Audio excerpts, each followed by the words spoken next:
karibu sasa mtazamaji katika sehemu yetu ya swala nyeti, ambapo tayari naona baadhi wanaghadhabishwa na misimamo ambayo inachukuliwa kuhusiana na IEBC. Wengine hawaridhiki na IEBC, wengine wanasema kwamba CORD inapaswa kuwapa muda kufanya kazi yao. Sijui maoni yako ni yapi, lakini leo katika sehemu yetu ya swala nyeti tunaingia katika awamu ya pili ya mahojiano kuhusu utata wa ardhi. Awamu ya kwanza tulifanya siku ya Alhamisi wiki iliyopita, ambapo tuliona mambo kadha wa kadha ambayo yanachangia katika utata wa ardhi kaunti ya Kajiado, na leo tunaingia katika awamu ya pili. Wageni wangu studioni ni Hamilton Parseina ambaye ni mwenyekiti wa bodi ya ardhi kaunti ya Kajiado, na Ali Letura ambaye ni waziri wa ardhi na mazingira kaunti ya Kajiado. Karibuni tena kwenye jukwaa la KTN. Asante sana. Naona nikana kwamba kuna mmoja wetu hapa ambaye hakutizama mahojiano ya juma lililopita. Moses Mbito anauliza ni nini chanzo cha mzozo wa ardhi kaunti ya Kajiado. Huyu ni Moses Mbito akiwa Nakuru. Labda tuanze kwa ufupi sana kuangazia yale ambayo yanachangia katika mzozo wa ardhi kaunti ya Kajiado, ndio wetu wale ambao hawakutizama wajue tunachokizungumzia. Sijui nianze na Parseina ama nianze na waziri. Mizozo ya ardhi katika kaunti ya Kajiado yanasababishwa na mambo kadhaa. Tukiangalia vitu zinasababisha mizozo katika group ranches ni kwamba moja ni ile group ranches kutofanywa subdivision kwa njia ambayo inayofaa. Wale walifanya subdivision hawakutumia vifaa vinavyofaa, wengine ambao walifanya hawakuhitimu, wengine hawakufuata process inayofaa. Kwa hivyo unakuta kwa jumla baada ya subdivision unakuta kuna group ranches nyingi ambazo ziko na overlaps. Unakuta watu wengine wamekosa mashamba na ni members, unakuta wengine si members wana mashamba na mambo mengine mengi. Pia kuna masuala ambayo yanahusiana na plots. Hapo awali plots zilikuwa zinapeanwa kwa njia ambayo haikuwa na taratibu maalum. Kwa hivyo unakuta watu wanapewa allotment letters, lakini zile allotment zinatokea katika town fulani ni nyingi kuliko zile plots ambazo ziko. Kwa hivyo watu wanaenda wanakutania kwa plot moja, watu watatu, wawili, wanne, na wanaanza kuzozana. Kwa sababu hizi plans za towns hazikuwa na taratibu, hazikuwa na namba, hazikuwa na njia maalum ya kusema kwamba hii plot imeshapeanwa, sehemu fulani hajapeanwa, ni karatasi tu zilikuwa zinatolewa. Kwa hivyo hayo ni baadhi ya mambo ambayo ambayo yanasababisha mizozo ya ardhi, mpaka sasa yameendelea kusababisha mizozo mingi. Naam, Hamilton, pia tuliguzia masuala kuhusu usorovea katika eneo hilo, migongano ambayo ipo baina ya serikali ya kaunti na serikali ya taifa katika kusuluhisha ama kufanya usorovea katika kaunti hiyo, na mambo mengine yapi ambayo tulijadili juma lililopita. Pia tulijadili mambo ya mandate ya County Land Management Board. Na tulizungumzia pia namna sheria vile vimeundwa na vile zimekuwa pingamizi kwa watu kupata justice. Na nafikiri tukiendelea mbele tutaendelea kuzungumzia namna sheria imekuwa ikitumia vibaya alafu watu wanaumia. Na kuna zile cartels ambazo inadaiwa kwamba kuna group, vikundi vya watu ambao wanalaghai watu katika kaunti ya Kajiado. Sijui kama mmepokea ripoti kama hizo pia na mmefikia wapi, kwa sababu baadhi wanapewa hati umiliki za ardhi. Ukienda pale kwenye ile ardhi unapata kuna mtu mwingine ambaye pia akona hati ambayo ni halali pia, ambao umesababisha mgongano mkubwa. Je, mmepokea ripoti kama hizo, na kufikia sasa labda mna ripoti ngapi kuhusiana na hali hiyo? Hata si report peke yake ndio tumepokea, lakini tuna handle cases zinahusiana na mambo ya cartels. Na wakati pia tulikuwa hapa mention the provincial administration, kwa sababu huwezi zungumzia ile shida iko Kajiado bila kuzungumzia provincial administration. Na tulizungumzia pia mambo ya surveyors. Tulizungumzia pia land registries. So unakuta a number of stakeholders kwa mambo ya mashamba Kajiado wanahusika sana na mambo ya corruption. Na wakati tulikuwa hapa kuna mtu alipeana maoni akasema shida za Kajiado kuhusu ardhi zinasababishwa sana mambo ya siasa. Siwezi sema kwamba siasa haija contribute kwa shida ambazo ziko Kajiado. Lakini labda itakuja namba 4, namba 5. Lakini ile shida iko mbele ni mambo ya corruption. Corruption ndio imesababisha ile shida ambayo sasa hizi tuko katika kaunti ya Kajiado. Ambapo maafisa wote wanahongwa waziri. Kuanzia katika afisi kuu ambayo inasimamia ardhi kwenda kwa wale maafisa wa chini pale. Inadaiwa kwamba wote wanahongwa na ndiposa hati zinatolewa, hati bandia au hati halali zinatolewa, lakini kwa watu kupita kiasi. Kuna shutuma kwamba maofisa wanahusika na ardhi wanahongwa.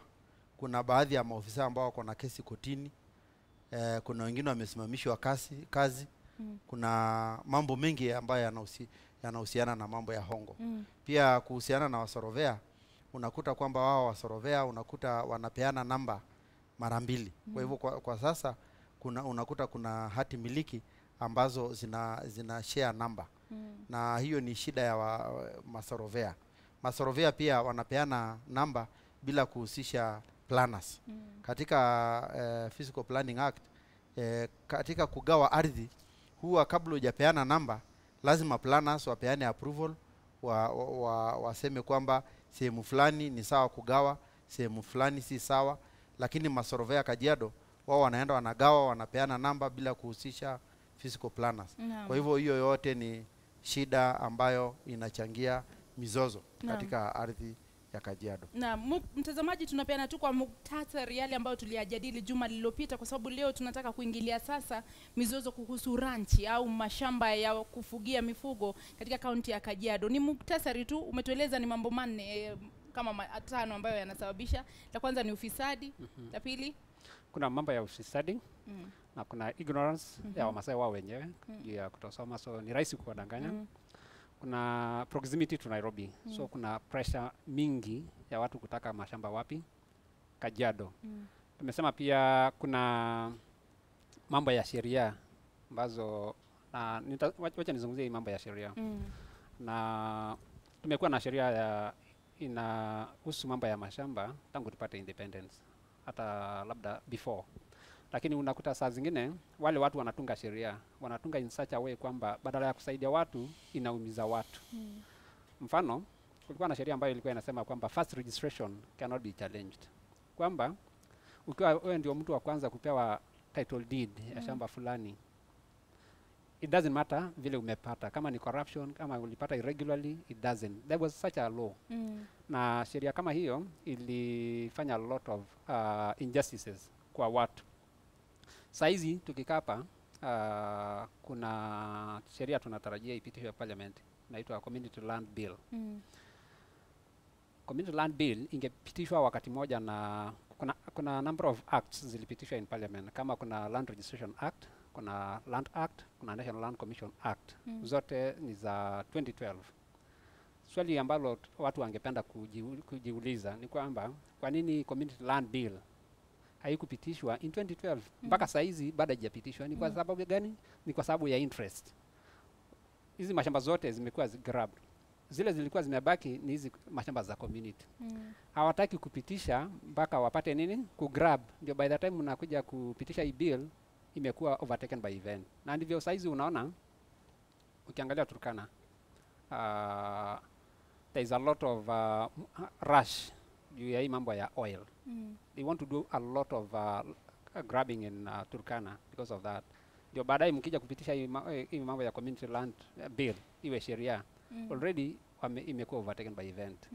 So that is one way. Two, hata wakili ukizungumza na wao hata watakwambia kwamba the numerous laws on land imekuwa challenge hata kwao, kwa sababu they are scattered all over.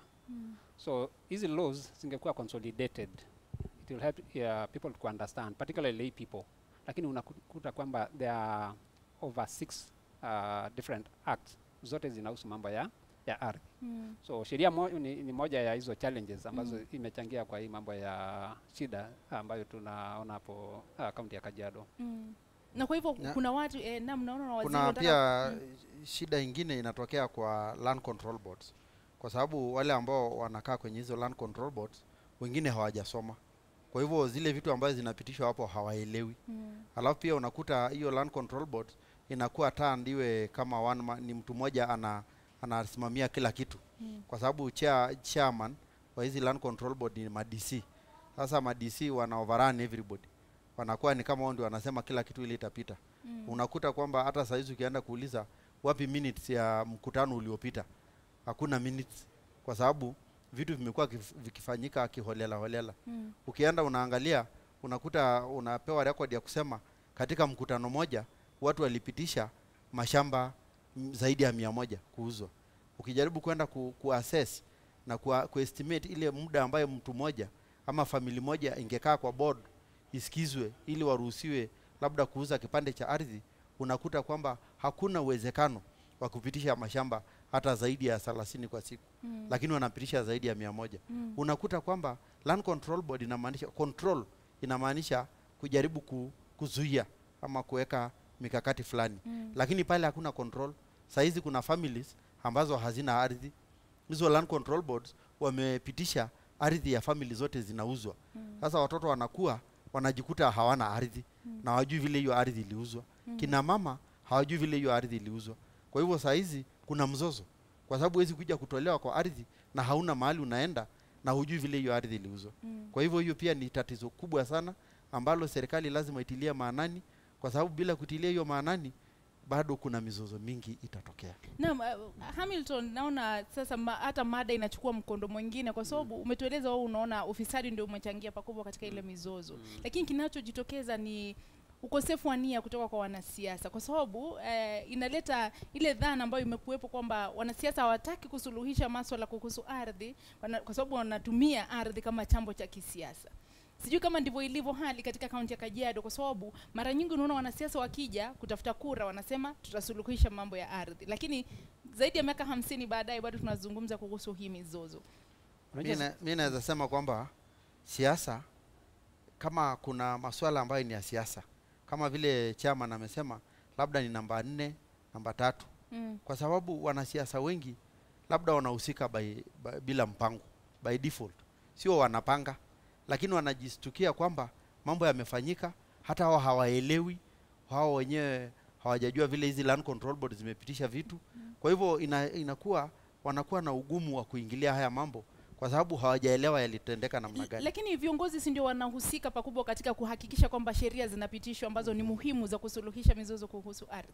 Wao si ndio wanachangia pakubwa.